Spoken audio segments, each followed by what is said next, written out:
بسم الله الرحمن الرحيم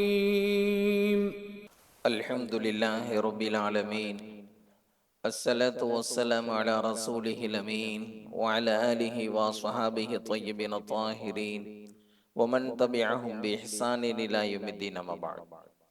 وقال الله تعالى في القرآن الكريم: أعوذ بالله من الشيطان الرجيم. بسم الله الرحمن الرحيم. إن الله يأمركم أن تؤدوا الأمانات إلى أهلها. وقال رسول الله صلى الله عليه وسلم: إنما الأعمال بالنيات. صدق الله وصدق رسول الله صلى الله عليه وسلم. பேரன்பும் பெரும் கருணையும் கொடைமிக்க பேருபகாரி அல்லாஹ்விற்கே கோடான கோடி புகழ்.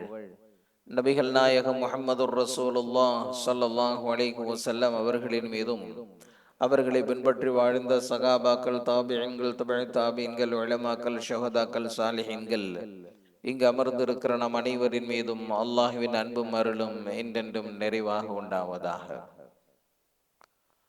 அல்லாஹு ஜல்ல ஷானுஹு தஆலா மனிதனுக்கு இருக்க வேண்டிய நல்ல பண்புகள் குறித்து மிக அழகான முறையில் நமக்கு விளக்கி தருகிறான். ஒரு சில பண்புகளினுடைய முக்கியத்துவத்தை உணர்த்துவதற்காக வேண்டி, அதுதான் இஸ்லாமே, அதுதான் ஈமானே, அதுதான் வணக்கமே என்கின்ற அடிப்படையில் சில உயிர் பண்புகள் பேசப்படுவதுண்டு. உதாரணமாக, அத்தீனு நசீஹா, நலம் விரும்புவதுதான் மார்க்கமே. அத்தீனு முஆமலா, கொடுக்கல் வாங்கல் தான் மார்க்கமே என்பதாகவெல்லாம் நபி ஸல்லல்லாஹு அலைஹி வஸல்லம் அவர்கள் அதனுடைய முக்கியத்துவத்தை உணர்த்துவதற்காக வேண்டி சொல்வார்கள். அந்த வகையில் சொல்லப்பட்ட ஒன்றுதான் அமானிதம். லா ஈமான லிமன் லா அமானத லஹு, யாரிடத்தில் அமானத் இல்லையோ அவரிடத்தில் ஈமானே இல்லை என்பதாக நபி ஸல்லல்லாஹு அலைஹி வஸல்லம் அவர்கள் சொல்கிறார்கள். அமானத் என்கின்ற இந்த வார்த்தைக்குள் அம்ன் என்கின்ற ஒரு வார்த்தையும் இருக்கிறது. அம்ன் என்று சொன்னால் பாதுகாப்பு என்பது பொருள். ஒருவரின் அனைத்து வகையான தொல்லைகளில் இருந்தும் பாதுகாப்பு, ஒருவரின் அனைத்து வகையிலான பாதிப்பில் இருந்தும் பாதுகாப்பு, இதற்கு அம்னி என்பதாக சொல்வார்கள். அமானத் என்று சொன்னால் நம்மிடத்தில் ஒப்படைக்கப்பட்டிருக்கக்கூடிய பொருளையோ பொறுப்பையோ சரியான முறையில் நிறைவேற்றுவது, நாம் பிறருக்கு வழங்கி இருக்கும் வாக்குறுதியை காப்பாற்றுவது, எல்லா வகையிலும் நேர்மையோடும் நியாயத்தோடும் நடந்து கொள்வது, இவைகள் அனைத்தையும் நம்பகத்தன்மையோடு செய்வதற்குத்தான் அமானத் என்பதாக சொல்வார்கள். மிக உயர்ந்த வார்த்தை இது. உயர்ந்த மக்களுக்கு மட்டும் பயன்படுத்துகிற வார்த்தையும் இது. அல்லாஹு ஜல்ல ஷானுஹு தஆலா ஹஜ்ரத் ஜிப்ரீல் அலைஹிஸ்ஸலாம் அவர்களை இப்படி சொல்லுகிறான்: நஸல பிஹிர் ரூஹுல் அமீன், நம்பிக்கைக்குரியவர் இவர்கள்தான் இறை வசனங்களை கொண்டு வருகிறார்கள் என்பதாக அல்லாஹ் சொல்லுகிறான். எல்லா நபிமார்களும் தன்னுடைய கூட்டத்தார்களிடத்தில் தன் குறித்து அறிமுகப்படுத்துகிற போது இந்த வார்த்தையை மறவாமல் சொல்வார்கள்: இன்னீ லக்கும் ரசூலுன் அமீன், நான் உங்களுக்கு நம்பிக்கைக்குரிய தூதராவேன் என்பதாக எல்லா நபிமார்களும் தங்களுடைய கூட்டத்தார்களிடத்தில் மறவாமல் சொல்லுகின்ற வசனம் இது. நபி ஸல்லல்லாஹு அலைஹி வஸல்லம் அவர்களுக்கு அல்லாஹு ஜல்ல ஷானுஹு தஆலா நுபுவத்தை தருவதற்கு முன்பு அவர்கள் பெற்றிருந்த அற்புதமான பெயர் என்ன தெரியுமா? அஸ்ஸாதிகுல் அமீன் என்பதுதான். வாய்மையாளர், நம்பிக்கைக்குரியவர்.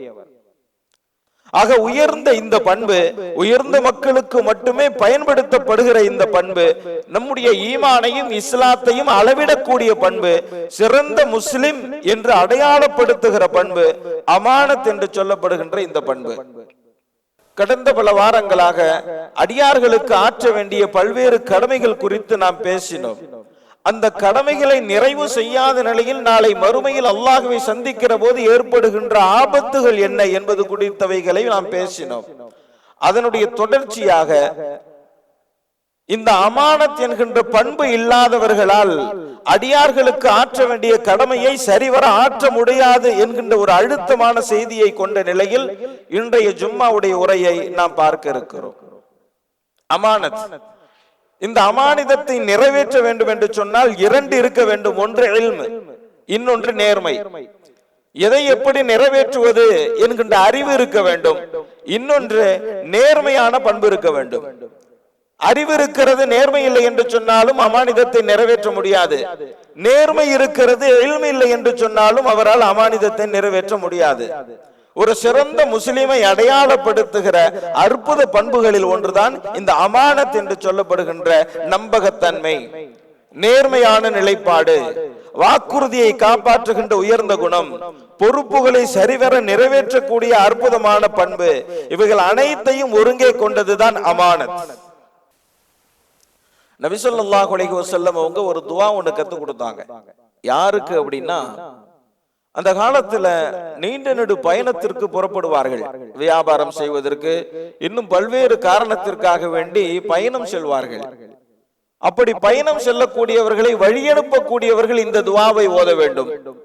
அதே போன்று விடைபெற்று செல்லக்கூடியவர் இருக்கக்கூடியவர்களை பார்த்து இந்த துஆ ஓத வேண்டும் என்பதாக நபி ஸல்லல்லாஹு அலைஹி வஸல்லம் அவர்கள் அற்புதமான ஒரு துஆவை கற்றுத் தருவார்கள். அஸ்தவுதிஉல்லாஹ தீனக் வ அமானதக் வ ஹவாதீம அமலிக். உங்களுடைய தீனும் உங்களுடைய அமானிதமும் உங்களுடைய அனைத்து காரியங்களும் சிறப்பாக அமைவதற்கு அல்லாஹ்விடத்திலே நான் பிரார்த்திக்கிறேன் என்கின்ற இந்த துஆ. வழியனுப்ப வந்தவர்கள் பயணியை பார்த்து இப்படி சொல்ல வேண்டும், விடைபெற்று செல்லக்கூடியவர் இருக்கக்கூடியவரை பார்த்து இந்த துஆ ஓத வேண்டும். அஸ்தவுதிஉல்லாஹ தீனக் வ அமானதக் வ ஹவாதீம அமலிக். உங்களுடைய மார்க்கத்தை, உங்களுடைய அமானிதத்தை, உங்களுடைய அனைத்து காரியங்களையும் அல்லாஹ் சிறப்பாக்கி தரட்டும். எந்த விதமான சேதாரமும் ஏற்பட்டு விடாமல், எந்த விதமான குறைபாடுகளும் ஏற்பட்டு விடாமல் இருப்பதற்கு அல்லாஹ்விடத்திலே நான் துஆ செய்கிறேன் என்கின்ற இந்த துஆ. எவ்வளவு உயர்ந்த மனிதராக இருந்தாலும், செல்வாக்கு நிறைந்தவராக இருந்தாலும், அவரிடத்திலே இந்த அமானத் என்கின்ற பண்பு இல்லை என்று சொன்னால் அவரால் அவருடைய கண்ணியத்தை காக்க முடியாது. எவ்வளவு சாமானிய மனிதராக இருந்தாலும் சரி, அவரிடத்தில் இருக்கக்கூடிய அமானிதம் என்கின்ற நம்பகத்தன்மை அவரை உயர்ந்த மனிதனாக ஆக்கிவிடும். அல்லாஹ்வுடைய பாதையில் ஒருவர் கொல்லப்படுகிறார் என்றால் அல்லாஹ் ஜல்ல ஷானஹு தஆலா அனைத்து பாவங்களையும் மன்னித்து விடுகிறான். இல்லல் அமானா, அமானிதத்தை அவர் மோசடி செய்திருந்தால் அவர் மன்னிக்கப்பட மாட்டார். அல்லாஹ்வுடைய பாதையில் ஷஹீதான ஒருவர் நாளை மறுமையில் கொண்டு வரப்படுவார். அவரை பார்த்து அல்லாஹு ஜல்ல ஷானஹு தஆலா அத்தில் அமானா, உங்களுடைய அமானத்தை நிறைவேற்றுங்கள் என்பதாக சொல்லுவான். அப்போது அவர் சொல்லுவார், ذهبت الدنيا, உலகமே முடிந்து போய்விட்டதே, இப்போது நான் எந்த அமானிதத்தை நிறைவேற்றுவது என்பதாக கை செய்தப்படுவார். அப்போது அல்லாஹு ஜல்ல ஷானஹு தஆலா மலக்குமார்களிடத்திலே சொல்லுவான், ஹாவியா என்கின்ற நரகத்தில் இவரை தூக்கி வீசுங்கள் என்பதாக சொல்லுவான். நபி ஸல்லல்லாஹு அலைஹி வஸல்லம் அவர்கள் சொன்ன இந்த செய்தியை சொல்லிவிட்டு ஹஜ்ரத் இப்னு மஸ்ஊத் ரலியல்லாஹு தஆலா அன்ஹு அவர்கள் சொல்லுகிறார்கள், அறிந்து கொள்ளுங்கள், வுது செய்வதும் கூட ஒரு அமானத்து தான், தொழுவதும் கூட ஒரு அமானத்து தான், அடுத்தவர்களோடு கொடுக்கல் வாங்கலில் ஈடுபடுகிற போது அளவு நிறுத்தல் செய்வதும் ஒரு அமானத்து தான், பிறரால் ஒப்படைக்கப்பட்டிருக்கக்கூடிய பொருளும் பொறுப்புகளும் அஷத்துல் அமானா, அது அமானத்துகளிலேயே ஆக கனமானது என்பதாக ஹஜ்ரத் இப்னு மஸ்ஊத் ரலியல்லாஹு தஆலா அன்ஹு அவர்கள் சொல்லுகிறார். இந்த செய்தியை கேட்டதிலிருந்து அவர்களினுடைய சிறப்பான மாணவர் இமாம் மைமூன் இப்னு அல் மிஹ்ரான் ரஹ்மஹுல்லாஹ் அவர்கள் சொல்லுவார்களாம், 3 விஷயம் இருக்கிறது, அதில் உஷாராக இருங்கள். இதில் நல்லவன் கெட்டவன் எல்லாம் பார்க்காதீர்கள். ஒன்று அமானத்தினுடைய விஷயம், இன்னொன்று வாக்குறுதியை நிறைவேற்றும் விஷயம், மூன்றாவது உறவுகளை அரவணைக்கும் விஷயம். அவன் எவ்வளவு கெட்டவனாக இருந்தாலும் சரி, இந்த 3ஐ நிறைவேற்றுவதில் எச்சரிக்கையோடு இருங்கள் என்பதாக இமாம் மைமூன் இப்னு அல் மிஹ்ரான் ரஹ்மஹுல்லாஹ் அவர்கள் சொல்லுகிறார். சென்ற வாரம் ஒரு ஹதீஸ் ஒன்று பார்த்தோம். என்ன அப்படின்னு சொன்னா, அல்லாஹ்வுடைய பாதையில் தன்னுடைய உயிரை தியாகம் செய்கிற ஷஹீதை அல்லாஹ் மன்னித்து விடுகிறான், இல்ல தைன், கடனை தவிர என்பதாக பார்த்தோம். இந்த ஹதீஸிலே அல்லாஹ்வுடைய பாதையில் கொல்லப்படுகின்ற ஒரு ஷஹீதின் அனைத்து பாவங்களையும் அல்லாஹ் மன்னிக்கிறான், இல்லல் அமானா, அமானத்தை தவிர என்பதாக நபி ஸல்லல்லாஹு அலைஹி வஸல்லம் அவர்கள் சொல்லுகிறார்கள். மோசடி செய்த நிலையில், நேர்மை தவறிய நிலையில் ஒருவர் நாளை மறுமையில் தன்னுடைய உயிரையே இறைவனுக்காக அர்ப்பணித்திருந்தாலும் கூட அவர் வெற்றி அடைய முடியாது என்கின்ற அழுத்தமான செய்தி நாம் கவனத்தில் கொள்ள தகுந்த செய்தி. ஒரு திருக்குர்ஆனுடைய வசனம், இன்னல்லாஹ யஅமுருக்கும் அன் துஅத்துல் அமானாதி இலா அஹ்லிஹா, நிச்சயமாக அல்லாஹ் ஜல்ல ஷானஹு தஆலா அமானிதத்தை நிறைவேற்றுமாறு உங்களுக்கு ஆணையிடுகிறான் என்கின்ற வசனம். இந்த வசனத்திற்கு 3 சிறப்புகளை சொல்லுவார்கள். அதில் முதலாவது சிறப்பு அதனுடைய வாக்கிய அமைப்பால் சிறப்பு. காரணம், இன்னல்லாஹ யஅமுருக்கும், நிச்சயமாக அல்லாஹ் உங்களுக்கு ஆணையிடுகிறான் என்கின்ற இந்த வாசக அமைப்பு குர்ஆனில் வேறு எங்கும் இல்லை. இந்த வசனம் மட்டுமே பெற்றிருக்கக்கூடிய ஒரு சிறப்பு. இரண்டாவது, மக்கா வெற்றி கொள்ளப்பட்ட தருணத்தில் இந்த வசனம் இறங்கியது. எனவே காலத்தால் இந்த வசனம் சிறப்பு பெறுகிறது. மூன்றாவது, காபத்துல்லாவிற்கு உள்ளே நபி ஸல்லல்லாஹு அலைஹி வஸல்லம் அவர்கள் நின்ற நேரத்தில் இந்த வசனம் இறங்கியது. எனவே இடத்தால் இந்த வசனம் சிறப்பு பெறுகிறது. வேறு எந்த வசனமும் அந்த இடத்தில் அருள பெறவில்லை. இந்த 3 சிறப்புகளையும் கொண்ட இந்த வசனம், இன்னல்லாஹ யஅமுருக்கும் அன் துஅத்துல் அமானாத்தி இலா அஹ்லிஹா, நிச்சயமாக அல்லாஹ் ஜல்ல ஷானுஹு தஆலா அமானிதத்தை நிறைவேற்றுமாறு உங்களுக்கு ஆணையிடுகிறான் என்கின்ற இந்த வசனம் எப்போது இறங்கியது தெரியுமா? நபி ஸல்லல்லாஹு அலைஹி வஸல்லம் அவர்கள் வெற்றி வீரராக மக்காவிற்குள் நுழைந்து காபத்துல்லாவை சுத்தம் செய்வதற்கு முனைகிற நேரத்திலே ஹஜ்ரத் அலி ரலியல்லாஹு தஆலா அன்ஹு அவர்களை அழைத்து காபத்துல்லாவினுடைய சாவியை பராமரிக்கக்கூடிய உஸ்மான் இப்னு தல்ஹாவினிடத்திலே சென்று அந்த சாவியை வாங்கி வாருங்கள் என்பதாக அனுப்புகிறார்கள். ஹஜ்ரத் அலி ரலியல்லாஹு தஆலா அன்ஹு அவங்க போய் உஸ்மான் இப்னு தல்ஹா கிட்ட கேக்குறாங்க, அந்த சாவியை கொடுங்க அப்படின்னு சொல்லி.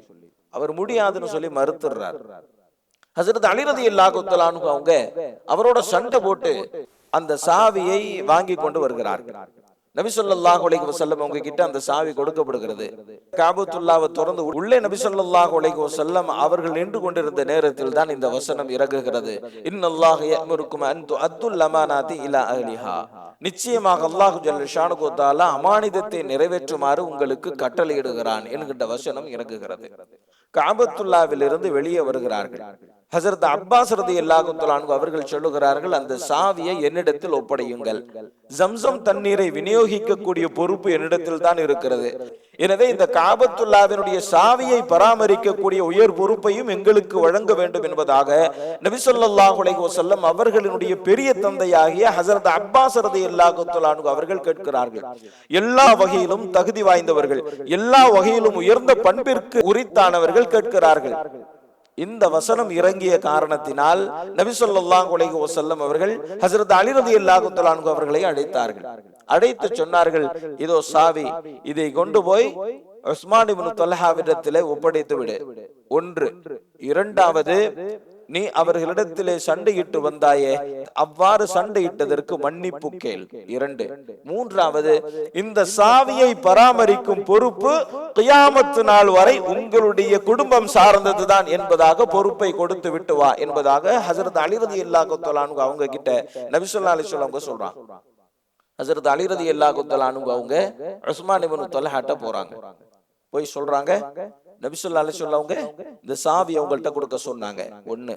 ரெண்டாவது, நான் உங்ககிட்ட வாங்கும் போது நீங்க தர மறுத்தீங்க, அதனால நான் கடுமையாக நடந்து கொண்டேன், நான் சண்டை போட்டதுக்கு என்ன மன்னிச்சிருங்க. 2. மூன்றாவது, இந்த சாவியை பராமரிக்கும் பொறுப்பு கியாமத்து வரை உங்களுடைய குடும்பம் சார்ந்ததுதான் என்பதாக இந்த 3வது விஷயத்தையும் ஹஜ்ரத் அலி ரலியல்லாஹு தஆலா அன்ஹு அவர்கள் சொன்ன போது உஸ்மான் இப்னு தல்ஹா அங்கிருந்து ஓடி வருகிறார். நபி ஸல்லல்லாஹு அலைஹி வஸல்லம் அவர்களை பார்த்து சொன்னார், உங்களிடத்தில் இருக்கும் இந்த பண்பு நபிமார்கள் மட்டுமே பெற்றிருக்கக்கூடிய பண்பு என்பதாக சொல்லிவிட்டு அஷ்ஹது அல்லா இலாஹா இல்லல்லாஹ் வ அன்னக ரசூலுல்லாஹ் என்பதாக நபி ஸல்லல்லாஹு அலைஹி வஸல்லம் அவர்களுடைய கரம் பற்றி உஸ்மான் இப்னு தல்ஹா ரலியல்லாஹு தஆலா அன்ஹு அவர்களாக மாறி போன அற்புதமான வரலாறு, அமானிதத்தை நிறைவேற்றிய மிகச்சிறந்த பண்பின் வெளியாக கிடைத்த மிகப்பெரிய பரிசு.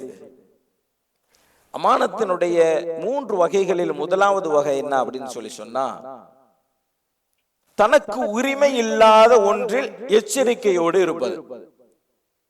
2 பெண்மணிகளுக்கு ஹஜ்ரத் மூசா அலைஹிஸ்ஸலாம் அவர்கள் உதவி செய்வாங்க. பிறகு அந்த பெண்மணிகள் தன்னுடைய தந்தையிடத்தில் தனக்கு உதவி செய்தவர் குறித்து சொல்லுவார்கள். அப்போது அவர் உதவி செய்தவரை அழைத்து வாருங்கள் என்பதாக அவர்களுடைய தந்தை சொல்லுகிறார். 2 பெண்மணிகளும் ஹஜ்ரத் மூசா அலைஹிஸ்ஸலாம் அவங்க கிட்ட போய் சொல்றாங்க, என்னுடைய தந்தை கூப்பிட்டாங்க வாங்க அப்படின்னு சொல்லி. ஹஜ்ரத் மூசா அலைஹிஸ்ஸலாம் அவங்கள அழைச்சிட்டு வந்துட்டாங்க. ஹஜ்ரத் மூசா அலைஹிஸ்ஸலாம் அவங்கள பத்தி அந்த இருவரில் ஒருவர் சொல்லுகிறார், இவர் கவியுன் அமீன், வலிமையானவர், நம்பிக்கைக்குரியவர் என்பதாக சொல்லுகிறார். அப்போது அவர்கள் கேட்கிறார்கள், எதை வைத்து நீங்கள் கவியுன் அமீன் என்பதாக அவர்களை சொல்லுகிறீர்கள் என்பதாக கேட்கிறார்கள். அப்போது அந்த பெண்மணி சொல்லுகிறார்கள், பலரும் சேர்ந்து தூக்க முடியாத ஒரு பாறையை தனிநபராக தூக்கினார், எனவே அவரை வலிமையானவர் கவி என்பதாக நான் சொன்னேன். நம்பிக்கைக்குரியவர் நேர்மையானவர் என்று நான் எதை வைத்து சொன்னேன் தெரியுமா? அவரை நான் அழைத்து வருகிற போது என்னிடத்தில் சொன்னார், என்னை பார்ப்பதை தவிர்ப்பதற்காக வேண்டி நான் முன்னால் சொல்கிறேன், நீங்கள் பின்னால் வாருங்கள், எந்த பக்கம் நான் திரும்பணுமோ அந்த பக்கம் ஒரு கல் எடுத்து போடுங்க, அந்த பக்கமா நான் திரும்பிக்கிறேன் அப்படின்னு சொல்லிட்டு வந்தாங்க. எனவே அவரை நான் அமீன் என்பதாக சொன்னேன் என்பதாக அவர்கள் விளக்கம் தருகிறார். தனக்கு உரிமை இல்லாத ஒரு அந்நிய பெண், அவர்களுக்கு உரிமை இல்லாத ஒன்றில் அவர்களுக்கு நாட்டம் இல்லை. ஆக அடுத்தவர்களுக்கு உரிமையான ஒன்றை நாடாமல் இருப்பது அமானத்தினுடைய மிக முக்கியமான வகைகளில் ஒன்று. இரண்டாவது, பிறரால் ஒப்படைக்கப்பட்டிருக்கக்கூடிய பொருளையோ பொறுப்பையோ சரியான முறையில் நிறைவேற்றுவதோடு வாக்குறுதியை சரியான முறையில் நிறைவேற்றுவது, இது அமானத்தினுடைய மிக முக்கியமான வகை. அல்லாஹு ஜல்ல ஷானஹு தஆலா நல்லோர்களினுடைய சில பண்புகளை குர்ஆனில் நிரம்ப சொல்லுவான்.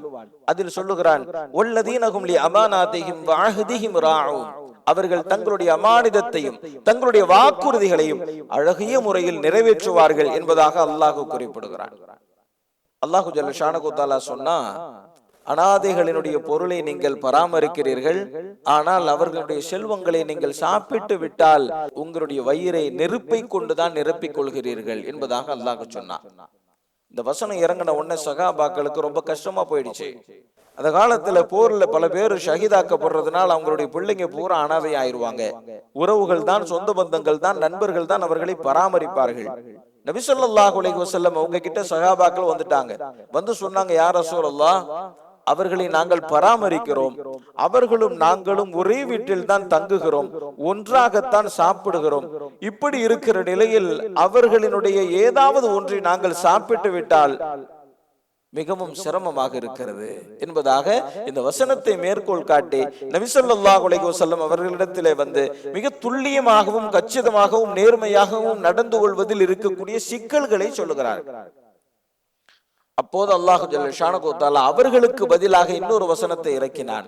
இஸ்அலூனக அனில் யதாமா குல் இஸ்லாஹு லகும் கைர் வ இன் துஹாலிதுஹும் ஃபயஹ்வானுக்கும் வல்லாஹு யஅலமுல் முஃப்ஸித மினல் முஸ்லிஹ். நபியே, அவர்கள் அனாதைகளை பராமரிக்கும் விஷயத்தை உங்களிடத்திலே கேட்கிறார்கள், அவர்களிடத்திலே சொல்லுங்கள், இஸ்லாஹு லகும் கைர், நீங்கள் செய்யக்கூடிய இந்த காரியம் நல்ல காரியம்தான்.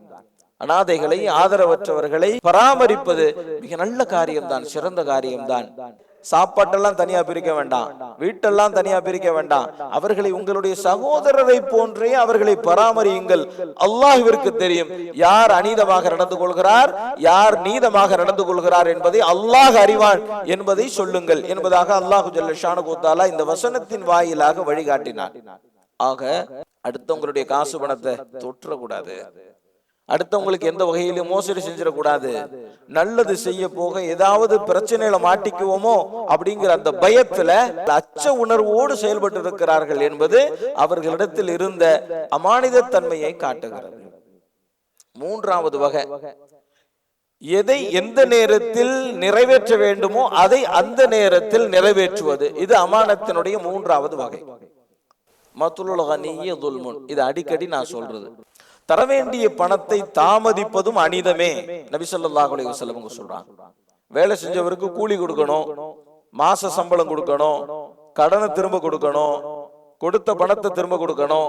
இந்த மாதிரி நாம பிறருக்கு தர வேண்டிய பணத்தை தரவேண்டிய நேரத்தில் தராமல் தாமதம் செய்வதும் அநீதமே என்பதாக நபி ஸல்லல்லாஹு அலைஹி வஸல்லம் அவர்கள் சொல்லுகிறார்கள். எனவே அமானிதத்தினுடைய மூன்றாவது வகையாக குறிப்பிடப்படுவது என்ன தெரியுமா?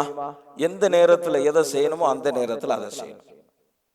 காலம் தாழ்த்துவதும் கூட கடமை தவறுவதாகவே இந்த அமானிதத்தினுடைய விஷயத்தில் கொள்ளப்படுகிறது என்கிறத நம்ம யோசிக்கணும். ஹலீஃபா அபூபக்கர் ரலியல்லாஹு தஆலா அன்ஹு அவங்க தனக்கு பிறகு ஹலீஃபாவாக ஹஜ்ரத் உமர் ரலியல்லாஹு தஆலா அன்ஹு அவர்கள் வர வேண்டும் என்று அவர்களை நியமித்து விட்டார்கள். மக்கள் எல்லாம் பயப்படுகிறார்கள். ஹலீஃபா அபூபக்கர் ரலியல்லாஹு தஆலா அன்ஹு அவங்க கிட்ட வந்து மக்கள் முறையிடுறாங்க, உங்களுக்கு பிறகு ஹலீஃபா உமர் ரலியல்லாஹு தஆலா அன்ஹு அவர்களை நீங்கள் ஹலீஃபாவாக நியமிக்கிறீர்களே, அவர்கள் கடுமையான சித்தம் கொண்டவர், அவர்களிடத்தில் மென்மை கிடையாது, எப்படி நாங்கள் பேசுவது, எப்படி பல்வேறு விஷயங்களை கையாள்வது என்று இவர்கள் முறையிடுகிறார்கள். அப்போது ஹலீஃபா அபூபக்கர் ரலியல்லாஹு தஆலா அன்ஹு அவங்க சொன்னாங்க, ஹஜ்ரத் உமர் ரலியல்லாஹு தஆலா அன்ஹு அவர்களை விட சிறந்த ஒரு நபரை நான் உங்களில் காணவில்லை என்பதாக சொல்லிவிட்டு சொன்னார்கள், நாளை மறுமையில் இது குறித்த கேள்விக்கு நானே அல்லாஹ்விடத்தில் பதிலளிக்கிறேன் என்று சொன்னதற்கு பிறகு மக்கள் அதை ஏற்றுக்கொண்டு திரும்பிவிட்டார்கள். இப்படிப்பட்ட சூழலில் முன்னாள் அதிபர் பல்வேறு எதிர்ப்புகளுக்கு இடையே ஹலீஃபா பதவிக்கு வர இருக்கக்கூடிய ஹஜ்ரத் உமர் ரலியல்லாஹு தஆலா அன்ஹு அவர்களுக்கு செய்த அறிவுரை, காலம் தவறுவது கடமை தவறுவதாகத்தான் ஆகும். எனவே பகலில் செய்ய வேண்டியதை பகலில் செய்துவிடு, இரவில் செய்தால் அல்லாஹ் ஏற்பதில்லை. இரவில் செய்ய வேண்டியதை இரவிலேயே செய்துவிடு, பகலில் செய்தால் அல்லாஹ் ஏற்பதில்லை. நாளை செய்வதை நாளைத்தான் செய்ய வேண்டும், இன்று செய்தால் அல்லாஹ் ஏற்பதில்லை. இன்று செய்ய வேண்டியதை இன்று தான் செய்ய வேண்டும், நாளை செய்தால் அல்லாஹ் ஏற்பதில்லை என்பதாக ஹஜ்ரத் அபூபக்கர் ரலியல்லாஹு தஆலா அன்ஹு அவர்கள் அடுத்து பதவிக்கு வர இருக்கக்கூடிய ஹலீஃபா உமர் ரலியல்லாஹு தஆலா அன்ஹு அவர்களுக்கு சொன்னார்கள் என்று சொன்னால், அமானிதத்தினுடைய மிக முக்கியமான ஒரு வகையாக இப்படி குறிப்பிடுகிறார்கள், காலம் தாழ்த்தாமல் கடமையை செய்வது. எல்லாருமே கவனிக்க வேண்டிய ஒரு விஷயம் என்ன அப்படின்னு சொல்லி சொன்னா, இன்னைக்கு பலரும் தொழுகிறதுல எந்த குறையும் வைக்கிறது இல்ல, நோன்பு வைக்கிறதுல எந்த குறையும் வைக்கிறது இல்ல, அமல்கள் செய்யறதுல எந்த குறையும் வைக்கிறது இல்ல. ஆனா அந்த அமலே நாளை மறுமையினுடைய வெற்றிக்கு போதுமானதா என்று சொன்னால் இல்லை. அமல்களில் எந்த குறையும் வைக்காத பலர் அமானித விஷயங்களில் மிகப்பெரிய குறை வைப்பது என்று நாம் பார்க்கிறோம். ஹலீஃபா உமர் ரலியல்லாஹு தஆலா அன்ஹு அவங்க சொல்றாங்க, யாருடைய தொழுகையும் யாருடைய நோன்பும் என்னை ஏமாற்றாது, ஏனென்றால் ஒருவரை கணிப்பதற்கு நான் அளவுகோலாக வைத்திருப்பது அமானிதமே என்று சொல்லிவிட்டு இந்த ஹதீஸை சொன்னார்கள், லா ஈமான லிமன் லா அமானத லஹு, யாரிடத்தில் அமானிதம் இல்லையோ அவரிடத்தில் ஈமானே இல்லை. எனவே ஒருவரை கணிப்பதற்கு நான் அளவுகோலாக வைத்திருப்பது அவருடைய தொழுகையோ நோன்போ அல்ல, அவருடைய அமானிதம் தான் என்பதாக ஹலீஃபா உமர் ரலியல்லாஹு தஆலா அன்ஹு அவங்க சொல்றாங்க. எவ்வளவு அற்புதமான ஒரு செய்தி பாருங்க. இமாம் ஜாஃபர் சாதிக் ரஹிமஹுல்லாஹ் அவங்க சொல்றாங்க, நபி ஸல்லல்லாஹு அலைஹி வஸல்லம் அவர்களினுடைய சந்ததிகளில் உள்ளவர்கள், அறிஞர்களுக்கெல்லாம் அறிஞராக திகழ்ந்தவர்கள் இமாம் ஜாஃபர் சாதிக் ரஹிமஹுல்லாஹ் அவங்க சொல்றாங்க, ஒருவர் நீண்ட ருக்குவையும் ஒருவர் நீண்ட சுஜூதையும் பார்த்து அவரை நீ எடை போட வேண்டாம், அவர் பேசினால் உண்மையை பேசுகிறாரா, அவர் கொடுக்கல் வாங்கலில் அமானிதத்தோடு நேர்மையாக நடந்து கொள்கிறாரா என்பதை வைத்து கணிக்க வேண்டுமே தவிர அவருடைய நீண்ட ருக்குவையோ நீண்ட சுஜூதையோ வைத்து அவரை கணிக்க வேண்டாம் என்பதாக இமாம் ஜாஃபர் சாதிக் ரஹிமஹுல்லாஹ் சொல்றாங்க. அதனால தொழுகையை நாம சாதாரணமா எடை போடல, அதே நேரத்துல அமானித விஷயங்கள்ல அடியார்களுக்கு ஆற்ற வேண்டிய கடமைகள் விஷயத்துல நாம எவ்வளவு உசாரணா இருக்கணும் அப்படிங்கறத நாம புரிஞ்சுக்கணும்.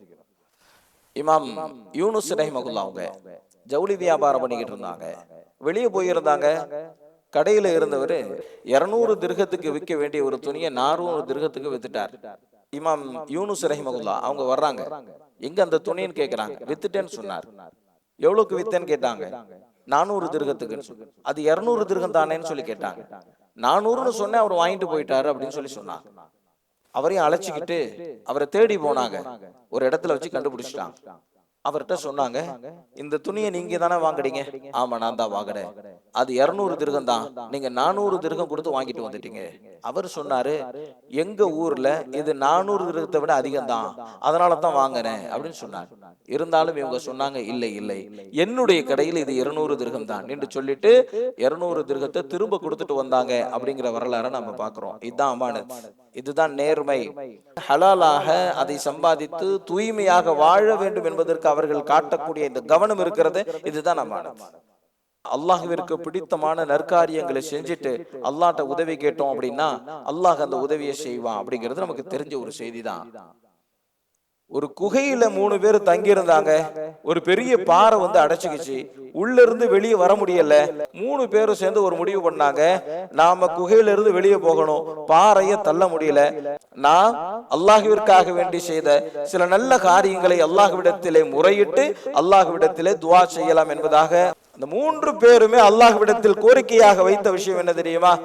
நேர்மையாக நடந்து கொண்டதுதான். ஒருத்தர் தன்னுடைய வேலையாள்கிட்ட நேர்மையா நடந்துகிட்டார், ஒருத்தர் தன்னுடைய உறவுகள்கிட்ட நேர்மையா நடந்துகிட்டார், ஒருத்தர் தன்னுடைய தாய் தந்தைகிட்ட நேர்மையா நடந்துகிட்டார். நேர்மையாக நடந்து கொள்வது என்பது அல்லாஹ்வுடைய உதவியை பெற்று தரக்கூடிய அற்புதமான சாதனமாக இருப்பதையும் நாம் பார்க்க முடிகிறது. ஆக அடியார்களுக்கு ஆற்ற வேண்டிய கடமையை சரியான முறையில் ஆற்ற வேண்டும் என்று சொன்னால் இந்த அமானித விஷயத்திலே கவனமாக இருக்க வேண்டும். அமானித மோசடி செய்த ஒருவர் எவ்வளவு நேரம் தொழுது மிகப்பெரிய நன்மை குவியலோடு வந்திருந்தாலும் சரி, அவர் அல்லாஹ்வின் பிடியில் இருந்து தப்ப முடியாது என்கின்ற ஒரு அழுத்தமான பாடத்தை நாம் புரிந்து கொள்ள வேண்டும். அல்லாஹு ஜல்ல ஷானஹு தஆலா மானிதங்களை சரியான முறையில் நிறைவேற்றி இம்மை மறுமை இரண்டிலும் வெற்றி பெறக்கூடிய பாக்கியசாலிகளாக அல்லாஹ் நம்மை கபூல் செய்து கொள்வானாக. வஆகிர் தஅவானா அல்ஹம்துலில்லாஹி ரப்பில் ஆலமீன். அஸ்ஸலாமு அலைக்கும் வரஹ்மத்துல்லாஹி வபரகாத்துஹு. பள்ளிவாசலின் பராமரிப்பிற்காக வேண்டி தாராளமாக உதவி செய்யுங்கள். அல்லாஹு ஜல்ல ஷானஹு தஆலா நாம் செய்யக்கூடிய உதவிகளுக்கு நிரப்பமான நற்கூலியை வழங்குவானாக. ஹபீபல்லாஹ் ரசூலல்லாஹ் இமாமல் முர்சலீன்.